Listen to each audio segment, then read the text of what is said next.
Hi you guys, welcome to my channel, RoxyNicoleTV.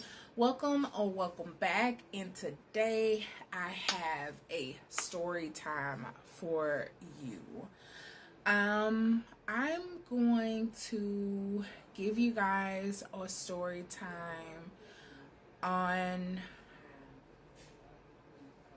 when I found out that my dad had been murdered.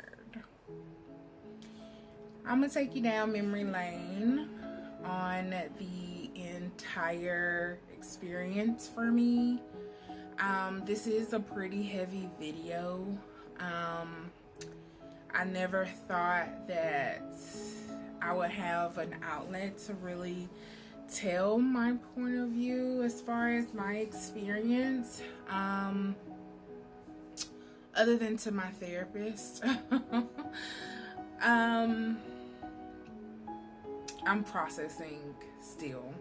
My dad was murdered March the 27th of 2020. Me and my wife, we were in the bed at our other apartment, and my phone was ringing, and we're asleep, so I just let it go to voicemail. I was like, I'll just call mama back when I wake up, and she called right back. And that's normally unlike her. Number one, to call so early in the morning, one, and two, she called right back. So I'm half asleep and I'm like, hello, and she was like, Chandra, which that's what my family calls me. Most of my friends call me by my middle name, which is Nicole, hence RoxyNicoleTV. I was like, yes ma'am, and she was just like, they killed your daddy. Oh my god, why am I about to cry? And I was like, what? You know, instantly when you hear stuff like that, you think it's a joke. I was just like, no. What? I was like, I asked her what about 3 to 5 times. And she was like, they killed your daddy. I was like, Mama, what you saying? Like, it just wouldn't register. It wouldn't process. And she was like, they killed your daddy. And I was like, oh my god, no mama, no. And so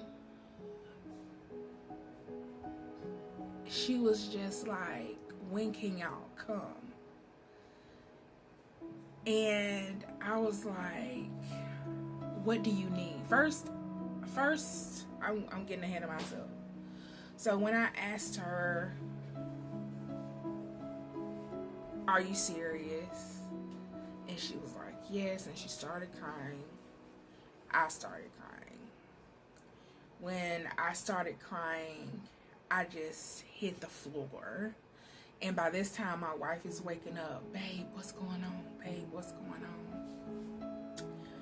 And I'm screaming, like crying. And just a little subsection, me and my dad has always had kind of like an off and on type of relationship. Not off to the point where, you know, I hate him or anything like that. It's just, he's very particular with the way he wants things done. And in my head, I honestly felt like, well, I'm grown, I live on my own. There's really nothing you could say or tell me and how I should be doing things or the relationships that I have. But he's always loved me. He always called me Shanna. He always called me pretty girl. You know what I'm saying? He always bragged on his children. Yes, he's a man with flaws. You know what I'm saying? But at the same time, my biggest want has always been to have a close relationship with my parents. which is a completely different story time about my sexuality that I'm willing to let you guys know. However, you know, when I was on that floor screaming and crying, I was happy that we had chances to speak before he died. I'm happy that I had chances to see him before he died and hug him. I'm so happy that we didn't end on bad terms.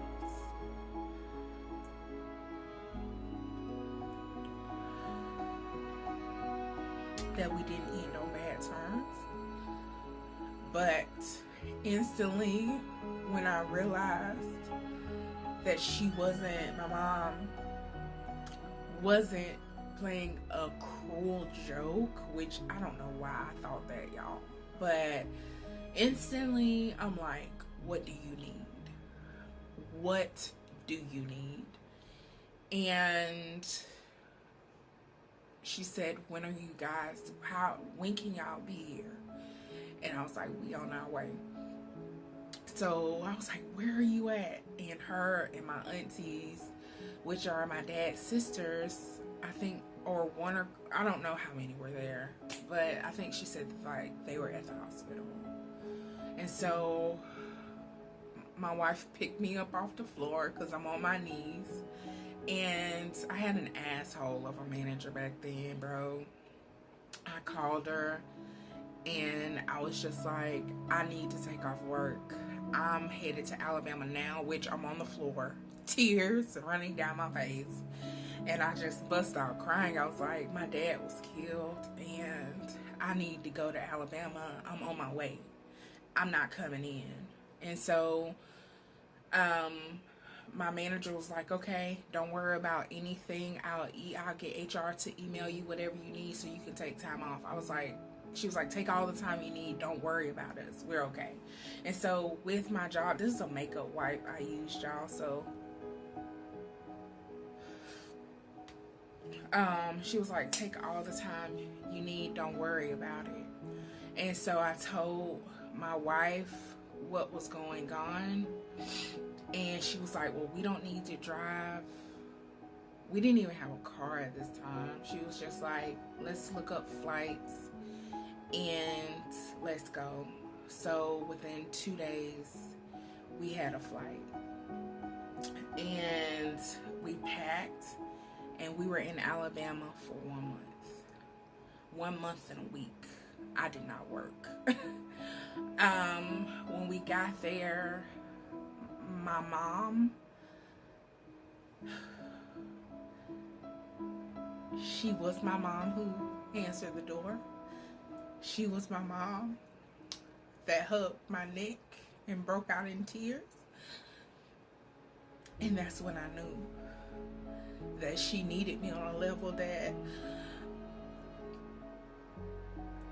I never thought I would have to be for someone who was the rock of our family. But I stepped up. For a child, being the oldest, seeing your mom who has carried your family on her back for so many years, seeing her so broken was life-changing for me. And I hugged her and she told us what happened. So my dad went to work. So he works in like a mental rehabilitation, like homes for people with mental illnesses. And so it's like in Alabama, it's like acres and acres of land, and they have like apartment homes, but not actual apartment homes like you would think that's in your city. It's kind of like houses, right, in like a community, and kind of like an old folks housing development or whatever. So it was like 5 of them to a house, or 3. It's supposed to be like 3 to 5, and however many patients are staying in a home. it's supposed to be at least 2 workers in a home. But this particular rehabilitation center was short staffed, and so my dad, he worked overnight, and the sheriff had brought this guy, the man who killed my father. He, submitted him into this home. And so they could do any normal things, smoke cigarettes, have cell phones, but they are on a curfew. If you run the home, you can put them on a curfew. You got to cook for them and take them to the store and all these kind of things. So she was telling me what I remember, because, my brain, if I'm overloaded, I'm working off autopilot and I don't remember a lot. So what I remember is my dad gave them their meds and fed them, and he was putting them, it was curfew. And so the guy wanted to have a cigarette break. My dad had already gave him one, but he wanted to go back outside. And so my dad was like, no, blah, blah, blah. I don't know if my dad was in the kitchen or on the couch, but I think my mama said that he was on the couch.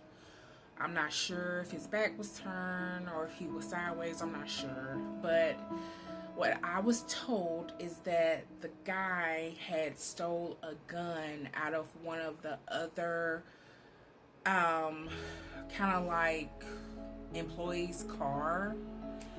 And when my dad wouldn't let him go outside for a cigarette break, he went in and got the gun and shot my dad in the head. Him and another guy that lived in the home that was also, he was mute. The other guy, he was mute.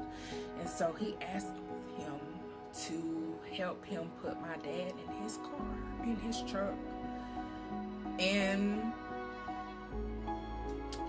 they carried my dad. They tried to hide him, but thank God they couldn't carry that dead weight. And as my mom is telling me this story, my heart is beating in my head. And I'm just in awe that this is my life. So yeah. So fast forward, I don't remember much about what all happened. I just remember within that first week, my aunties came and,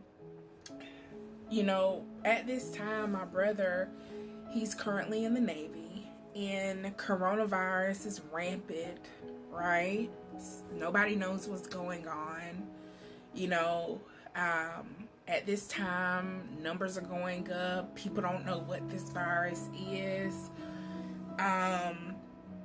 So funeral homes, you can't have a standard funeral. My mom could not view the body.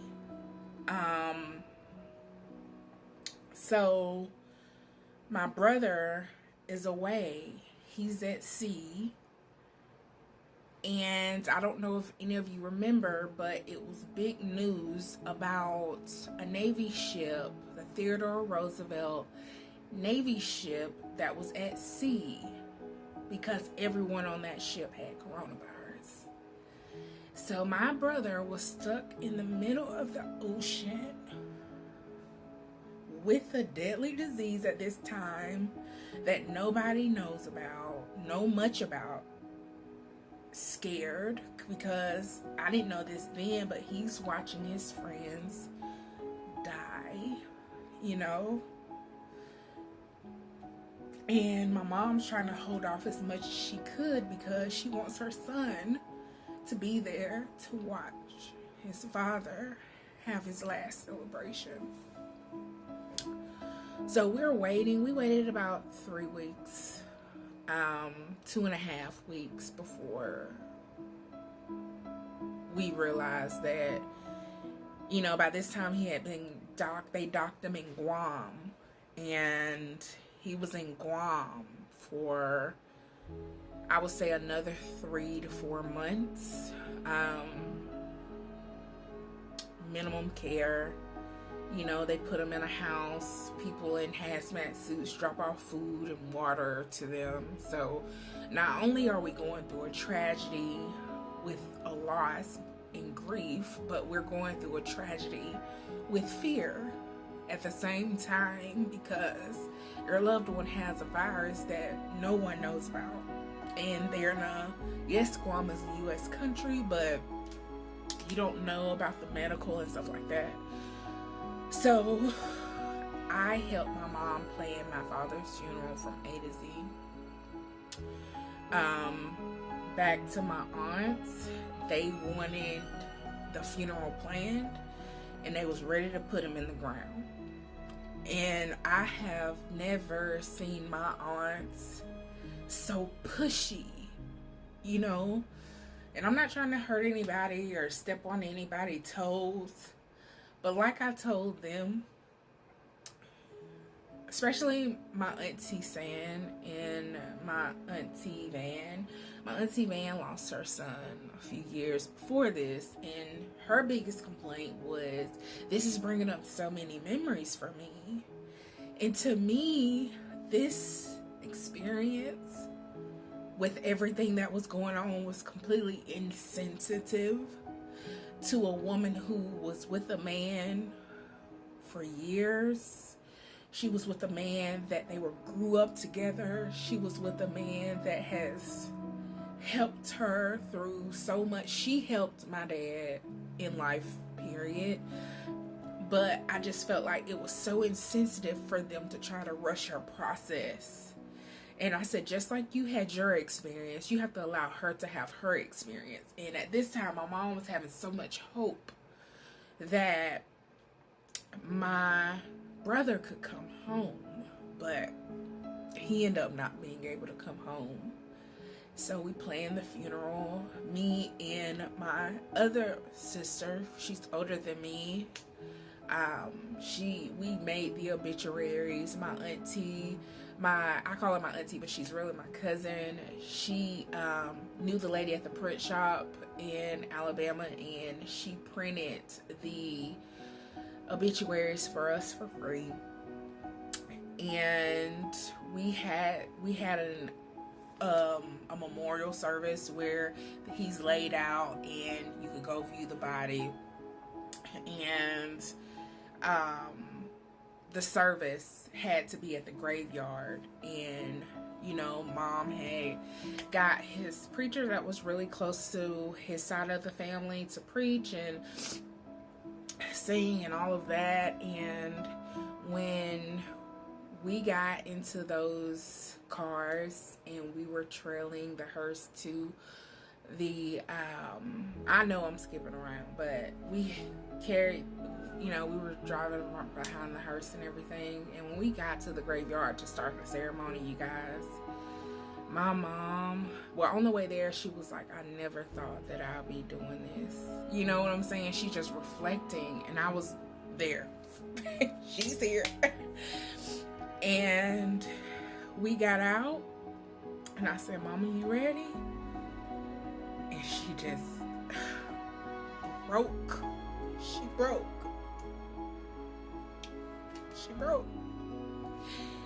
And I said, Mom, if you want me to go put you back in the car and we go, we'll go. But my mama's sister grabbed her. And she walked her to the little chairs that be in front of the casket in like a little tent. She carried her as she wailed, and I just cried. And the sermon started, and once they locked the casket, you never think of how you would say your goodbyes.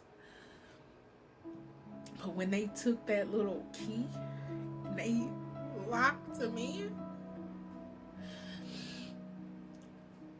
and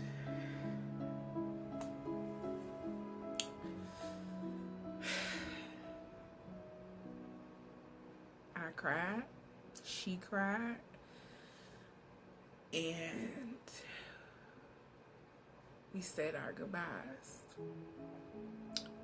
And at that point, I was at peace with it. But my mom did not eat. She just locked herself in the room most days. But I stayed there with her. And afterwards, it's a lot of things that she had to get in order with his bank accounts and things like that, and I was with her every step of the way. But one thing, I'm gonna end the story here, but one thing I want you guys to know, that if you have parents that you don't necessarily get along with and y'all are not talking, even if you try one time to have a conversation with them and it don't go well, write you a letter, say your piece, pray about it, and live your life. Because the one thing you don't want to do is your last remembrance of your loved one to be tragedy. Make up. If they don't want to make up, you make up. You do your piece. You don't have to make them accept you. You don't have to make them love you. You don't have to make them do anything. But you do your part. Anger and drama is a demonic spirit. And you got to be careful how you allow the devil to still kill and destroy, because the devil isn't an entity. He is an entity, but he's not a physical thing. The devil is a spirit, just like you looking out through your eyes. You are a spirit. But if you allow him to travel to and fro and devour you, you'll always be angry. You'll always be mad, sad, and depressed, and never ever have laughter or joy or anything. And if you allow someone else's room for growth to take your joy, then you're doing yourself a disservice. And you can't make a person do anything. You can't make a person grow. You can't make a person love you. But one thing you can do is make peace with a situation and move forward. So my dad now has been passed away for 2 years, and I brought it up the other day, and Mom was like, it don't even feel like it. And in regards to the man that killed my father, he's still in jail. He hasn't went to prison because he's trying to plead insanity.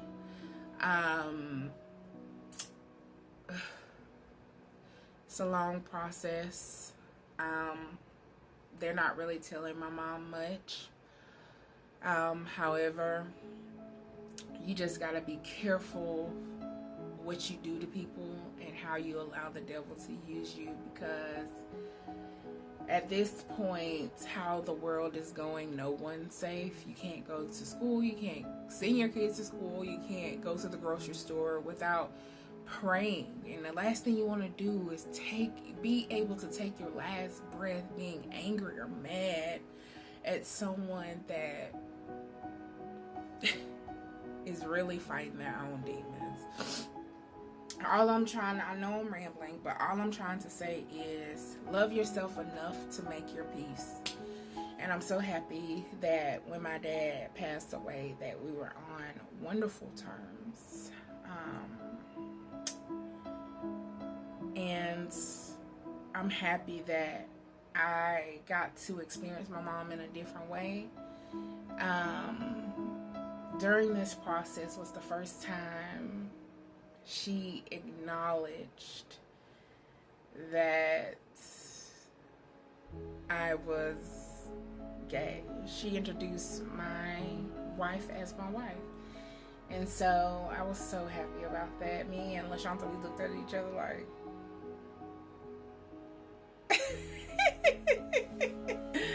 you know what I'm saying? But it took a lot for us to get to this point.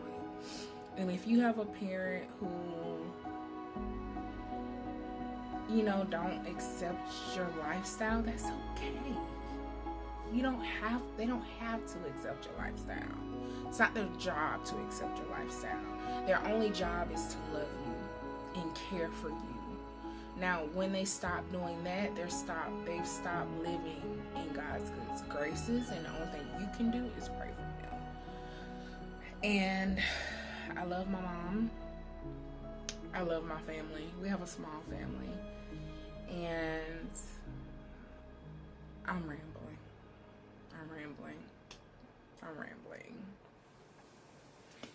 I'm kind of, you know, emotional, but anyways, love your family. Don't allow drama, anger, and other people to try to take your joy. Love your family while you can. Hug them and kiss them while you can. If you want to call that person, call that person. If you want to write a letter to that person, do it. Go sit, have time. Spend time with your loved ones, because now, honey, they got the monkeypox out. God knows what that is, girl. We was already having the chicken pox, now the monkeypox out, and we don't know what other epidemic or pandemic gonna come. And it's the summertime, and COVID cases going back up. So love your people, love them. When they dead and gone, the last thing you're gonna be worried about is what y'all argued about. I said all of this to say, if no one else told you that they love you, please know that I love you and God loves you.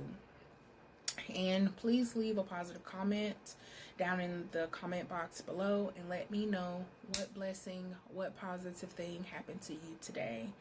Thank you for visiting my channel. I love you. Bye.